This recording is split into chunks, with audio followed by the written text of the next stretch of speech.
Hey, welcome. At the very center of the Christian faith, you'll find the cross. But what did it actually accomplish?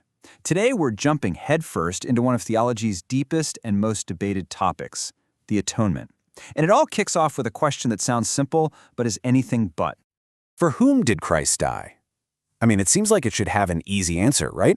But believe me, how you answer this question has these massive, cascading implications for how you understand, well, everything. Salvation, God, the whole Christian message. Okay, before we can even get to the who, we've got to grapple with the what. See, the extent of the atonement, who it was for, is completely tied to its nature, what it did.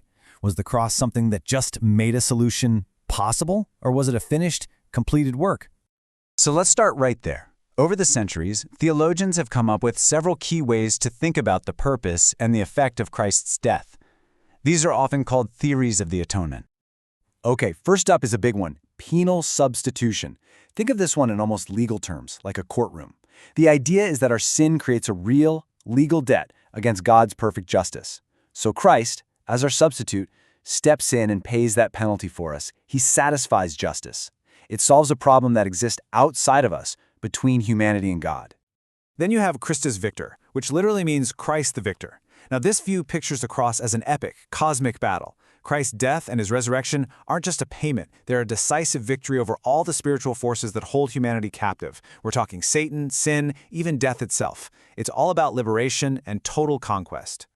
And a third major view is the moral influence theory. And this one, it's really different. It's what we call subjective.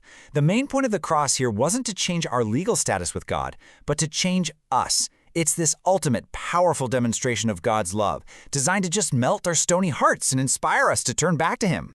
So if you look at this table, you start to see a really clear pattern emerge. The big dividing line is between objective and subjective theories. The objective ones, like penal substitution and Christus Victor, say the cross changed something real outside of us, our legal standing, or who has power over us. But the subjective theories, like moral influence, say the main change happens inside of us, in our hearts and our minds. Now here's where it gets really interesting. One crucial argument is that these objective views don't have to be competing with each other. In fact, for many, penal substitution is seen as the foundation for everything else. The idea in this quote is that Christ's victory over Satan was only possible because he first dealt with the legal problem, our sin. By taking our curse, he basically pulled the rug out from under the enemy. Okay, so with that foundation in place, this idea of the cross as an objective, sin-canceling, enemy-defeating work, we can finally circle back to our original question. Who was this all for? Who exactly is saved? The old Puritan theologian John Owen, he famously just boiled this whole gigantic debate down to three simple, logical possibilities. It's a really powerful way to frame it. Think about it. Did Christ die for 1. All of the sins of all people, 2. Some of the sins of all people, or 3. All of the sins of some people? So let's map those options onto the big theological systems. Option 1, all of the sins of all people. That logically leads to universalism, the idea that everyone is saved, no exceptions. Option 2 is basically the Arminian view. Christ's death made salvation possible for everyone, but it only becomes effective for you when you choose to believe. And then there's option 3, all of the sins of some people. That's the Calvinist view. Christ's death actually and perfectly saved a specific group known as the elect. So let's zoom in on that third view for a minute. It's often called definite atonement or particular redemption. Let's look at the logic behind it. Okay, so the core arguments go something like this. First, the cross didn't just make people savable, it actually saved them. It was a success. Second, it shows the Trinity working in perfect unity. The Father chooses a people, the Son dies specifically for them, and the Holy Spirit makes sure they come to faith.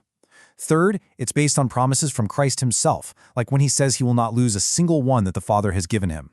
The whole focus, you see, is on what Christ has done, not on what we do. This old theological phrase, it just sums up the whole position perfectly. The idea is that the value of Christ's death is infinite. It is powerful enough or sufficient to save every single person who ever lived. But its intended purpose, its efficiency, was for a particular group, the elect. Of course, this view brings up some really big, tough questions. And I know what you're probably thinking. So let's tackle a couple of the most common ones. Right out of the gate, what about all those verses that clearly say Christ died for the world? I mean, this is probably the #1 objection, and it makes sense. How does this view handle that language? Well, the argument comes down to context. In that first-century Jewish world, salvation was often seen as something just for Israel. So the truly shocking, radical news of the gospel was that God's plan was now for the whole world, meaning people from every tribe, tongue, and nation, Jews and Gentiles alike. So in this reading, world means salvation's scope is global, not necessarily that every single individual gets saved. But what about fairness? I mean, this is a big one. How can it possibly be just for God to condemn someone if Christ's death wasn't even intended for them in the first place? It's a really powerful question. The theological response actually reframes the whole issue. The argument is that we don't start from a neutral position. We start from a position of being already condemned by our own sin. So grace isn't about giving everyone a fair shot. It's about God showing incredible mercy to enemies who deserve condemnation. God wasn't obligated to save anyone, so the fact that he saved some is seen as this act of pure, unearned grace. And this really gets to the heart of it, to the idea of ultimate responsibility. From this perspective, on that final day, anyone who is condemned will only have their own sin to blame. But those who are saved, they will only have God and His sovereign grace to thank. Salvation is 100% credited to God, while condemnation rests 100% with us. And that brings us right back here, to the core question that divides these views. Is the cross a potential rescue mission that makes salvation possible for anyone who takes it? Or is it a perfect, definite salvation for a specific people, accomplished from start to finish by God? It's the question that really forces us to decide what we mean when we say mission accomplished.